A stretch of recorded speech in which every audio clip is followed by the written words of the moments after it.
This is Lessons from the Woodlot. This is Lessons from the Woodlot with Tim Radcliffe. With Mark Luster. Welcome to the Lessons from the Woodlot podcast. Today, I am dressed in black, mourning the loss of Aussie. That's what this episode's all about.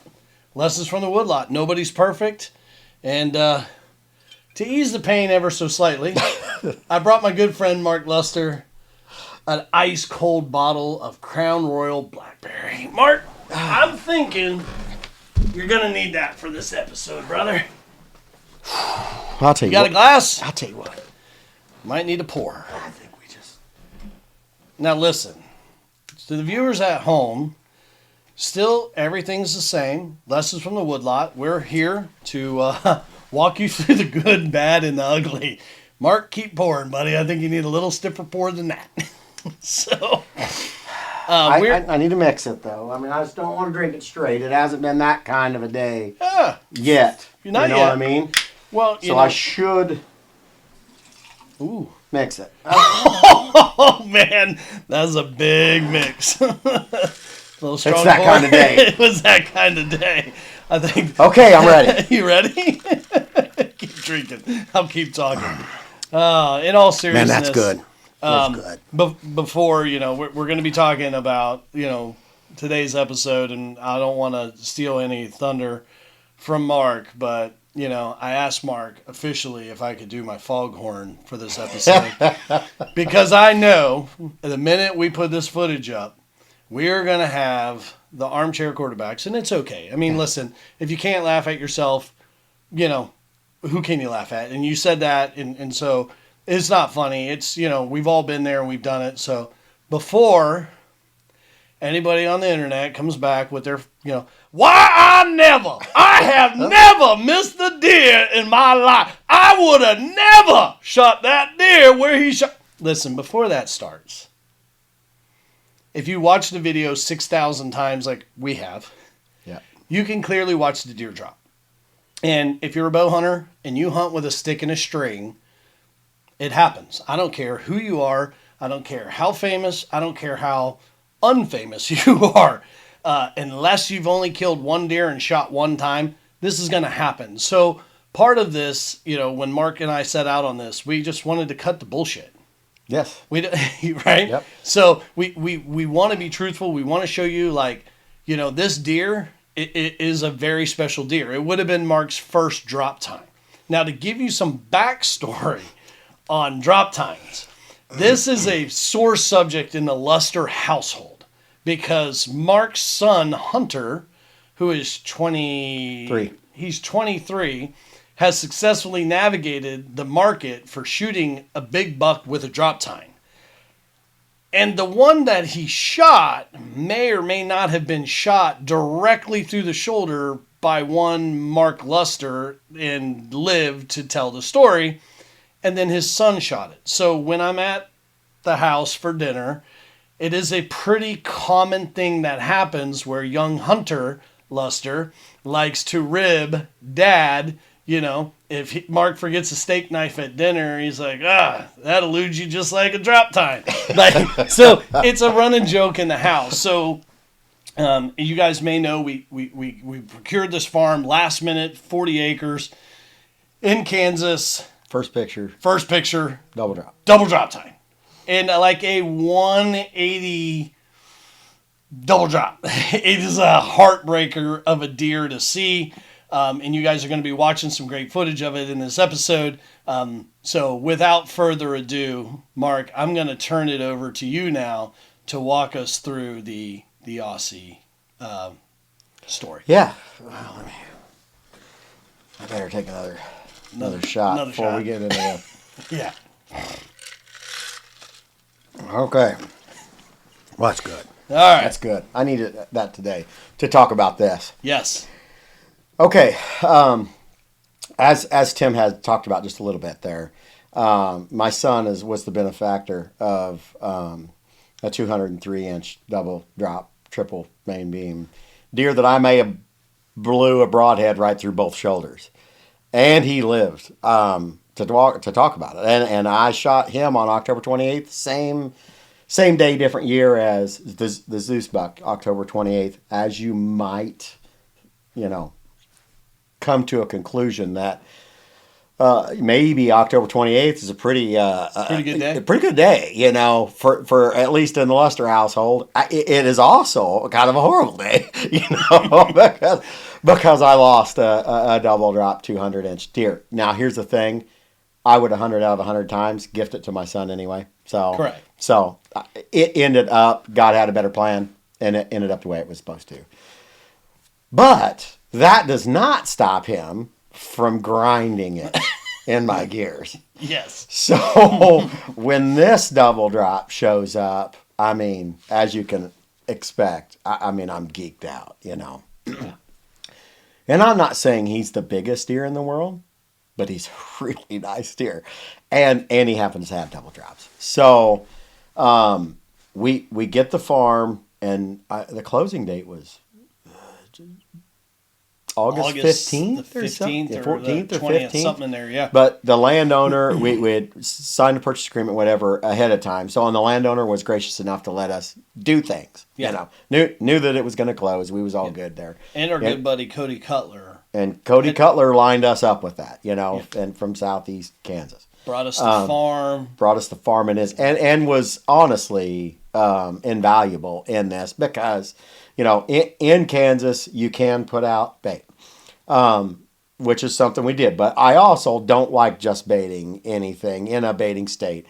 And what I mean by that, so the moment the contract was signed, Cody also has a business that he will go in, and he has skid steers and any equipment you need to make clearings, make food plots, do all of that stuff. Yeah. So we went to work. Contract was signed. Bam. I got a text from you, and you're like, we are all green, all go. Let's do this. So Cody immediately hopped in. We designed the plant. Cody went in, cleaned up that. We got in there, and then the neighbor. This was pretty close to a place where, and I say pretty close, is like 600 feet, but he's pretty close to the food plot. So, and was gracious enough to allow us access to his water. Anywhere in the late summer, fall can get really dry, but in this case, it was a situation where we essentially had an irrigation plan. So I bought a bunch of hoses, and we put them all together, and then made forks, and then a couple of different sprinkler systems as well as a water tank. Right. And then that landowner would every morning early turn it on. It would sprinkle, the sprinklers would be going on the food plot. So we got good germination, we got good plant growth, all that stuff. Plus we had the water tank out there, which ended up being a mainstay for a bunch of those deer. It was amazing to see in Kansas that water was more powerful, I think, than the food. Than everything. We had everything there. I tried to give him all of the groceries that's right there. And again, we picked out our entrance and exit, foolproof. We did some block and tackling as far as to not let deer get behind us on the downwind side of us. Even though we were in a blind that we were pretty confident in, we also didn't want to get blown up. And the funny part about that is that particular blind's a couple years old, and when you're moving blinds, guys, go ahead and strap them, because I can assure you this one, whenever it was going in place, might have got put on its side a little bit, and it cracked a few things. So I wasn't 100% certain. We had to get a new glass and get it in there, right. And then I'm out there with duct tape and stuff trying to clean up the cracks and everything from the inside. 95 degrees, but the timing was such that all of that had to happen then. Right. So then we, fast forward, and he got, and where we thought he was coming from to where we thought he was going to, we was really close to where he was coming from. So instantly we started getting morning after daylight pictures, evening in plenty of daylight pictures when he was going out. Like we was really close to his bed, which is what we thought was the situation. And I was trying, because he was headed out to a major, grain field, which is soybeans, and it's double crop soybeans off of a wheat field. So they're still green right now. It's October, 2nd? They're green as could be now. 100%. So a major food source, and there'd be 40 deer in that field every night, but it's almost a half mile off of us. Right. So he was getting there in the morning late. He was leaving early. I mean, there was daylight. He felt no pressure, and he was very comfortable in there. All of that being said, fast forward, and after we got everything in play, there was like 12 or 13 days in a row I could have shot him out of that blind inside, 25, 30 yards, right, or less, every single day for almost 2 weeks. Yeah. I mean, I was just counting at the days, couldn't get here fast enough, Right. Out on top of, he's a double drop actually, and that one drop has a kind of a kicker sticking off of it. And then fast forward to the day, the 15th. So the 15th was opening day of, and here's the thing too, have a pretty big deer in Iowa that I wanted to hunt, and I self-sabotaged myself. I feel like drinking some more. I self-sabotaged myself, and I got myself the muzzleloader tag. I put in for the muzzleloader tag. The reason I did that is I didn't want a tag sitting there in my pocket calling me to Kansas when I had a really big deer and a tag in my pocket in Iowa. So I thought, hey, let's do the early muzzleloader. And this was before we had the property and before the deer shows, So at the time, I thought, okay, what I'm going to do is self-sabotage myself. I'm not going to let myself have that tag during that time frame at which Iowa's tags are going. So we'll do that. Right. So seemed like smart move. I felt like it was a smart move, and we're in. That being said, that comes to bite me a little bit, later on. Now, I guess you could say, but the 15th. So, and obviously, I'm counting down the days. I put one of those little vacation apps on there. Right. Count it down to 4. How many days and hours, Mark? 13. 13 days, 9 hours, and 26 seconds. 24 seconds. 22 seconds. Oh, that conversation happened so many times. But anyway, so what we did is that was a tag I got. But you can archery shoot. You can use archery equipment in a muzzleloader. Now, here's the thing. I could have shot him with either weapon, but where he was at, typically he was 30 yards or less every day. I'm a bow hunter at heart, Right. There's only a couple deer I've ever killed, bigger deer with a gun. Everything's archery, for the most part. So I was like, this, for me, this is a no-brainer, Right. So on the 15th rolls around, and the weatherman is not my friend. It's saying light and variable, but from midday to even dusk, if you will, there wasn't much drop in temperature. So it was kind of stagnant right there, in 95 to 8 degrees is what it was. I mean, it was hot. Now, in most cases, or a lot of cases, I'm like, okay, well, that's not a day I want to hunt.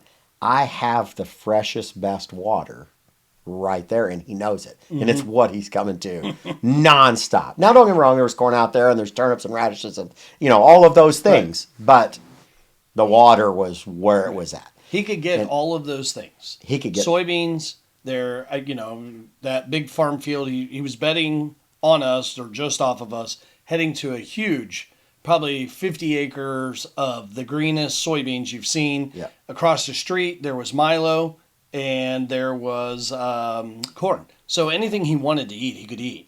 The pile, honestly, in that situation, he was there for the water. I agree 100%. I don't get me wrong; he'd come to that corn a lot, but what he would do is drink water. Yeah. Every day, and I'm thinking 98. He's been laying there in bed. He was gonna, if he travels out to those beans, he's gonna want to hit the water. I thought was right away. King,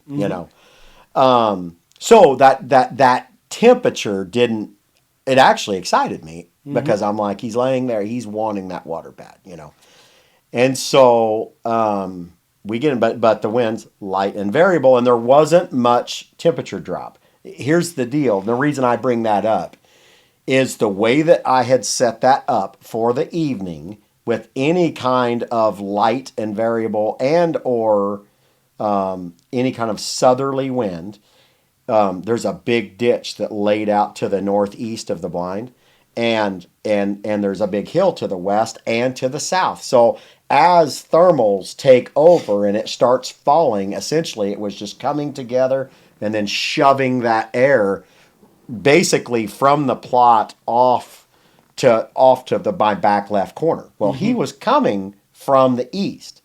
So as long as he wasn't coming out of that ditch, he had the wind on any thermal day in his face, which made perfect sense to me. Why he was so adamant about daylight in there, right. And so on and so forth. So, and like every I was dotted, every T was crossed, and he was playing the part nonstop. Bam, bam, bam, bam, bam. And on the lessons page, as well as my page, I gave some pictures and updates and so on and so forth.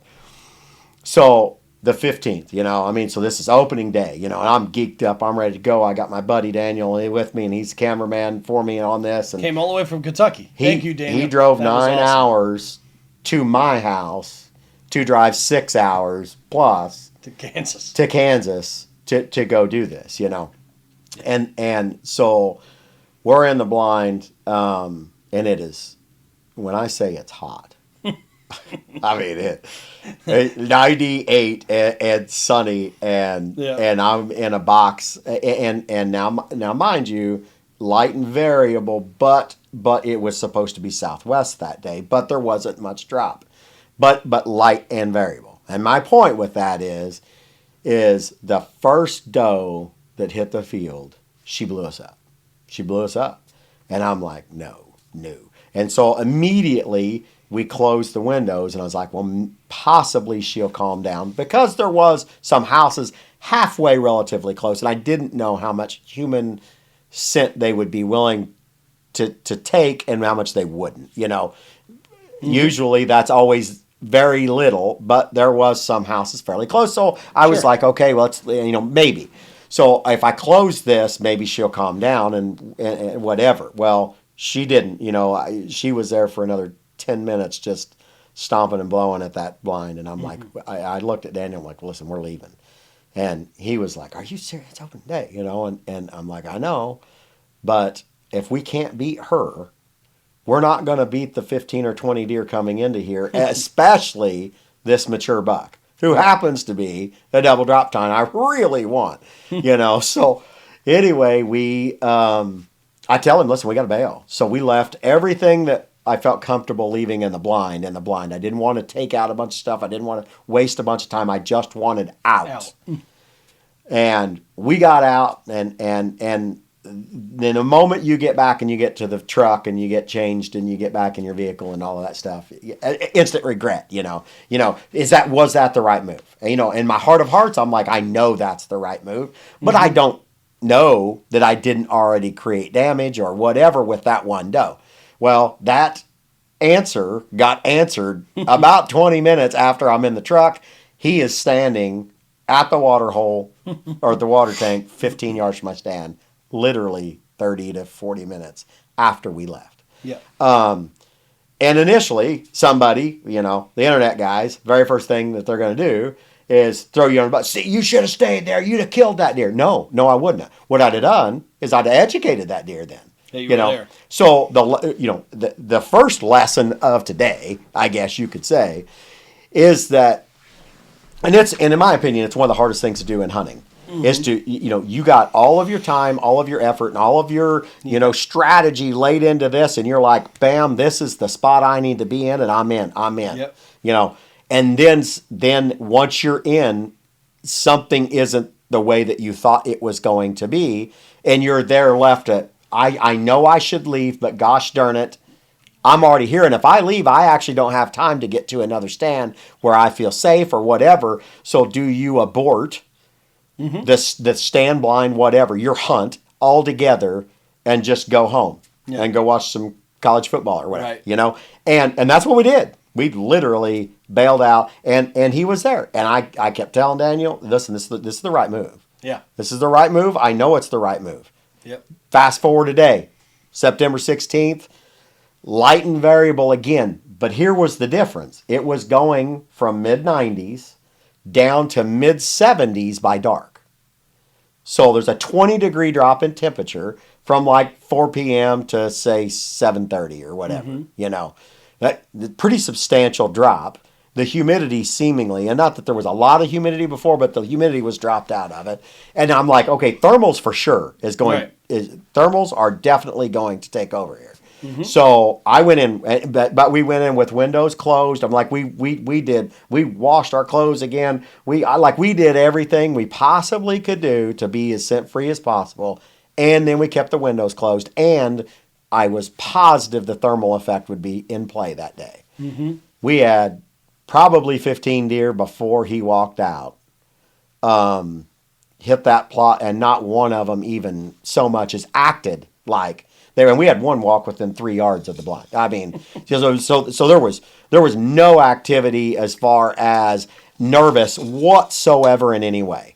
So I felt really confident going into it. And then Daniel's like, "Hey, there's a buck. There's a buck. I see a buck." And I pulled up the binoculars, and he's coming through the timber out from the southeast, from the more east than southeast, but kind of walking east to west into the corner of the plot.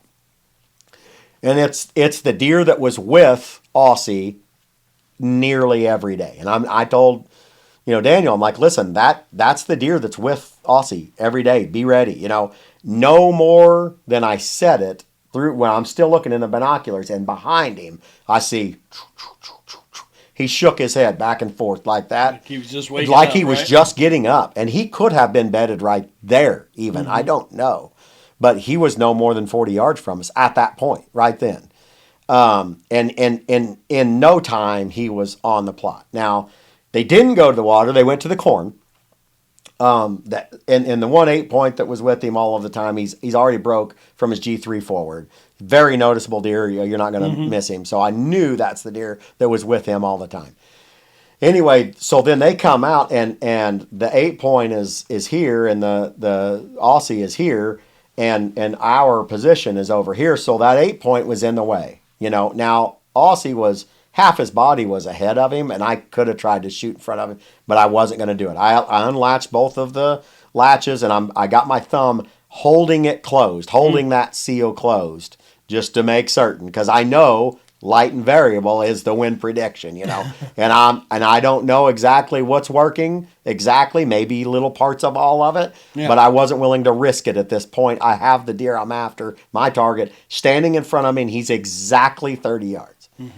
So then that 8 point leaves. Actually, Aussie kind of postured to him like, get away from me, and that 8 point kind of walked away. So now he's standing there, and he's slightly quartered to me for like 2 or 3 minutes. And Daniel's like, are you shoot? You getting ready to open the window? I'm like, I'm not opening this window until he's in the position I need him to be. I don't want to chance anything, So I'm holding it closed. I got my bow in my hand. And then he turned, he turns, and he like steps back towards the corn that was there. So now he's slightly quartered away. Then I'm like, "Are you good?" He's like, "I'm on him." So I open that door, clip up, draw back, and I'm like, "Are you good?" And then I always go through the same progression. I always draw at the bottom, by the leg, and then I pull up the inside of his pocket, to the pocket. And then I'm scared of the shoulder. I've had too many bad instances with shoulders. Like a 200-inch drop. Like a 200-inch drop time, Like your sun drop. So I always pull back about 4 inches off of that thing. So I'm kind of just below mid-body aiming point, 4 inches or so behind the front leg. And in theory, that should shoot through pretty close to the other side of his front leg, kind of through that imaginary shot through his body.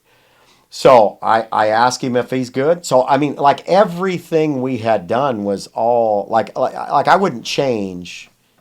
There'd be 100 times I had that same instance, and there's not one thing I'd have changed. Nothing.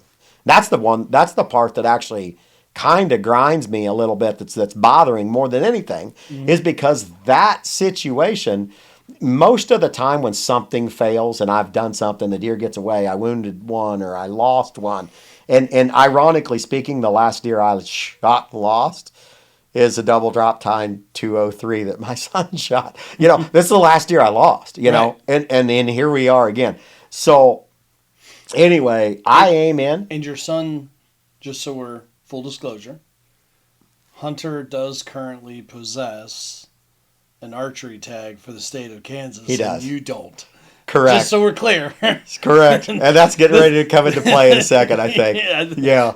I just want to preface a little background. Yes. So, so I aim in, and then I get to my spot, and I always check my level, and then I squeeze through the shot, and I go through that progression, and through my head, I always draw back, and I always had a bad problem about yanking my hand down when I pulled the trigger early on in my career, so I always make certain I squeeze through the shot. I'm like squeeze, squeeze, squeeze, squeeze, gone. Finish. So that's what I did. I mean, I did that. I was as calm as you can be with a Boone and Crockett class double drop time, I was amped up, obviously, but I had all my cognitive abilities about me, and I did everything the way I was supposed to done. I did not change anything, not one time. Right as I was squeezed through, and this is not an excuse. And we're going to show everybody the video, so it's not even going to be. It's not a. He said, she said. I will show you. So I squeeze through the shot. Arrow is gone, but right as soon as I pull the trigger, his head went down, so his head was low, and he started to kind of curl just a little bit. Leg. He'd lift that left leg, and we'll show you the video, and hopefully we can do some things with editing and show you how far he dropped. But it looks like he dropped like 7 to 8 inches, and I hit him about 6 inches, 5 to 6 inches below the top of his back. I hate that terminology, no man's land, because I don't know that. I think it hit something, but I don't think it hit something enough that it mattered, if you will. And immediately, it happened so fast I didn't really tell that he dropped that far, and I felt really good with my shot. Right. But there was arrows sticking out of him, and that kind of confused me a little bit as well. Anyway, he turns and he takes off running, and he's getting out of dodge. He isn't messing around, and his tail was down. So I'm like, my initial reaction, higher than I like, but I feel pretty good still, was my thoughts. But I knew it was on that cusp of being too high, And then when I start watching the video back, and you see that he like falls down and away. And then it turned me into this wormhole of, position of head and all of that stuff. So I started researching, and I found several, research situations where they looked, and when the deer's head, lesson number 2, guys, lesson number 2, when a deer's head is down, he can drop much further in a shorter period of time than if his head was up. I bet you I don't ever shoot at a deer with his head low again. I'll tell you that. Because I didn't stop him. He was stopped on his own. I had a slightly quartered away shot. It was a well-executed shot, and that deer lived. Now, he had no idea you were there. No clue in the world. In theory, he still doesn't know what happened. No. So we literally could find no blood. Now, when I mean no blood, I mean we couldn't find a single drop of blood at all, none.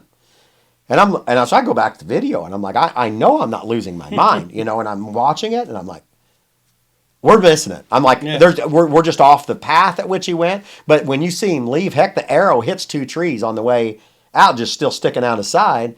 So I know exactly where he's at. I can look at those 2 trees. I went to it, and I'm following the track, and nothing. So after we had went about 60 or 70 yards, I haven't found anything. I'm like, nope, we're out. We're leaving. So I backed out, called a dog, and then watched the video again another 52 times, and again, I'm like, I'm not happy with the shot, but I'm like, that could be double lung still. I just can't quite tell. So anyway, moral of the story is, 2 dogs later.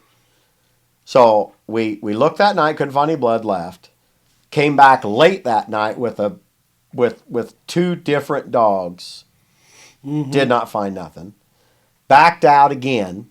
Came back the next day with people, and then we gridded, and we found 2 specks about 150 yards from shot. And then we jumped a deer, and it's so thick in there, you just can't see.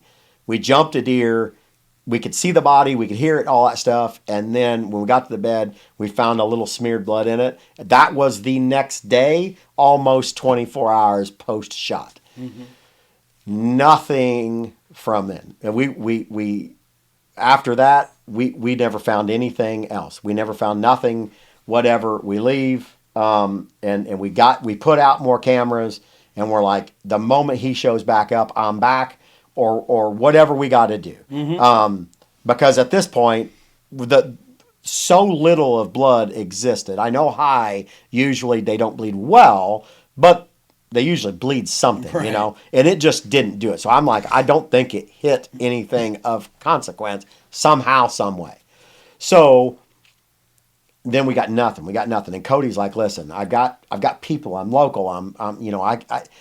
If he pops up, I'm going to know. Well, 6 days later, we get a photograph. And it's Aussie, and it was a neighbor that took a picture of him midday, and he's headed west, leaving our woodlot, headed towards the bean field, but it was midday.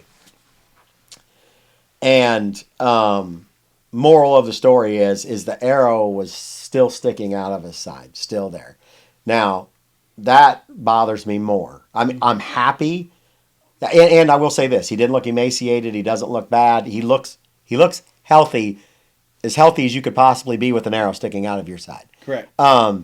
I'm a little shocked that he hasn't yanked that out, but maybe it's lodged inside. I don't know. I honestly don't know. I've never shot a deer like that through the ribs and the arrow not zip through it like butter, so I'm guessing hard rib on the front end and hard rib on the back end, and it just, I guess. I'm not 100% certain. And again, you guys can draw your own conclusions when you watch the footage. But again, this podcast is about lessons from the woodlot. Yeah, I have been, thank the good Lord, I've been very successful at shooting many nice deer. It happens to me too. Losing a deer happens to everybody. I don't like it. I'm not proud of it. I will take all blame of everything that didn't happen right. But I'll tell everybody here right now, and I'll stand on this hill, I will die on this hill, that there's nothing in any instance that I would do an ounce of difference. 100 out of 100 times, I'd never change anything. Right. The good Lord wanted that deer to live. I don't know why. I don't know what the situation is. Maybe it's because he wanted my tag to run out and he wanted my son to shoot it, because that's what I think's going to happen. Because now my son is walking around with a little more pep in his step, and he's a little more cockier than he was before. So I don't know. And then, my buddies are supposed to console me, right? And all that stuff. And I climb up steps, and I've got this. Well, I think I know who did this, but I can't help but notice, what the fuck is this? That's for you. Is that funny? Can you put an X there, maybe? This is the aiming point, roughly here. And then he goes like this. Drops all of this down to here. Or at least that's the story I'm going to keep saying. I can let it ruin my season. Right. Or I can get back on the horse. Yeah. And the way I say it is you got to get back on the horse. And don't get me wrong, I'll do every ounce of due diligence that I can to recover that deer if at all possible. I still got people watching and feelers and neighbors, and I've talked to them all, and it's a really good neighborhood as far as all of the neighbors that own farms and stuff around that, and they're all seemingly more than willing to help out, and the one neighbor did. Yeah, send a picture, Yeah. So not only did he confirm that he's alive, but he has picture proof of it, you know. So all of that being said, it's the ugliest part of hunting, in my opinion, because if any of you have lost a deer, and if you deer hunt very long, it's going to happen. It's the sickest, most disgusting feeling in the world, and you feel helpless because you have no control over what happens now. Right. But the good side of this is, to my knowledge, he's still alive. I pray he gets that arrow out of him. However, I've seen it happen a lot of times, even with the double drop, the 203 that my son killed. The broadhead was still lodged in his opposite shoulder when he killed him January 6th, after I shot him October 28th. Yep. I never found any arrow whatsoever. So at some point that arrow had unscrewed itself, fell out, whatever, and he healed up. Now that deer, that deer didn't show back up for a month. And that has been typical shoulder shot situations that I've had. A month later, they show back up like you didn't do anything, if they're alive and well, right. So that kind of hits my son's bow season pretty good. But here's the thing. That's fine with me. It's fine with Tim. And if we get him here and we get him in there, we still intend on showing you Aussie in the back of the truck. Amen. So that's the way I feel about it. Yeah. And if you guys want to take your shots, feel free, because I'm a big guy, and I've did my due diligence, and I did everything I possibly could to make this happen. And this is the next takeaway with this, in my opinion. We won. I mean, we found a property. We got on the property. August 15th. We found a deer. We laid out the plan. It worked to perfection. The wind boogered up the doe. I made the decision to leave the day before, which was the right decision. 100 out of 100 times. We left, and guess what? The very next day, my very first hunt, and again, we've said this a few times, I don't really want to call the first hunt a hunt. I was there 15 minutes. Right. And then we bailed. Yep. My first hunt, I shot that deer. He came out, he did what we designed him to do. One sit. And I had that deer, a 6.5+ year old mature Kansas hog that happens to have 2 drop tines. Yes. He read the script. He did exactly what we designed it to do. And we did that in a month. Listen, the Lord works in mysterious ways. We've all heard that, right? And maybe your son just needs deer that have already been shot to show up for him to kill them. I mean, that could be a thing. I might use that on him in the future. He was mostly dead. Wounded. He was mostly dead. You just finished him off. Exactly. Yeah. Exactly. You're just a mercy killer. I don't think. I think he's okay with that. Yeah. I honestly. Yeah. When you look at him on the wall, I'd be okay with it too. Yeah, you just keep looking at him. Yeah. But it is one of the things, and I know we tried to make this more lighthearted because it is a serious subject, and I know you felt bad. Hell, I didn't even talk to you for I think 2 days. Mark was in mourning and trying to find that deer, and I understand it. We've all, if you're a bow hunter, you hunt with a stick and a string, you're going to experience it. If you haven't, it sucks. And but the one thing about it, I did want to make sure. Mark has 100% discretion of where our farms get bought, allocated, purchased, and everything else. Okay.